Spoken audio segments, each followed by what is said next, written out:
બોટાદ શહેરમાં પણ ધોધમાર વરસાદ. પાળિયાદ રોડ, ભાવનગર રોડ પર પાણી ભરાઈ ગયા.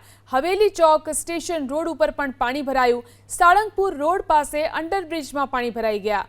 અંડરબ્રિજમાં પાણી ભરાતા વાહન ચાલકો પરેશાન થઈ રહ્યા છે. તો જે રીતે વરસાદ વરસી રહ્યો છે બોટાદ શહેર અને તેની આસપાસના વિસ્તારોની અંદર ધોધમાર વરસાદ. પાળિયાદ રોડ, ભાવનગર રોડ ઉપર વરસાદને કારણે પાણી ભરાઈ ગયા. હવેલી ચોક સ્ટેશન રોડ ઉપર પણ પાણી ભરાયેલા જોઈ શકાય છે. સાળંગપુર રોડ પાસે અંડરબ્રિજમાં પાણી ભરાઈ ગયા છે. અંડરબ્રિજમાં પાણી ભરાઈ જવાને કારણે વાહન ચાલકોને અહીંથી પસાર થવામાં મુશ્કેલી પડી રહી છે. વધુ જાણકારી મેળવી અમારા સંવાદદાતા મહિપાલ ફોન લાઈનથી જોડાયા છે. મહિપાલ, બોટાદમાં શું સ્થિતિ છે વરસાદની? કયા કયા વિસ્તારોમાં પાણી ભરાયા છે? બોટાદ જિલ્લામાં જે પ્રમાણે હવામાન ખાતાની આગાહી હતી તે મુજબ વહેલી સવારથી વાદળછાયા વાતાવરણ છે. બોટાદ શહેર તેમજ આસપાસના અન્ય વિસ્તારોમાં પણ વરસાદી માહોલ છે.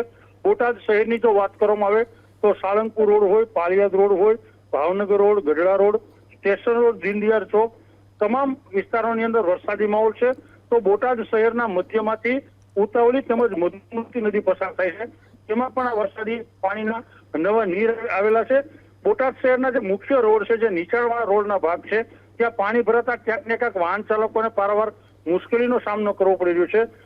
સાળંગપુર અંડરબ્રિજ પાસની અંદર પણ પારતા વાહન ચાલકોને મુશ્કેલીનો સામનો કરવો પડે છે. વિઝિબિલિટી ક્યાંક ને ક્યાંક ઘટતા હાલ વાહન ચાલકોને પોતાની હેડલાઇટ શરૂ કરી વાહન ચલાવવું પડે તે પ્રકારની પરિસ્થિતિ છે.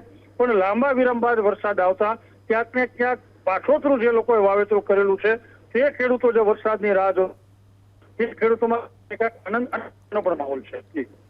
જી આભાર તમામ જાણકારી આપવા માટે.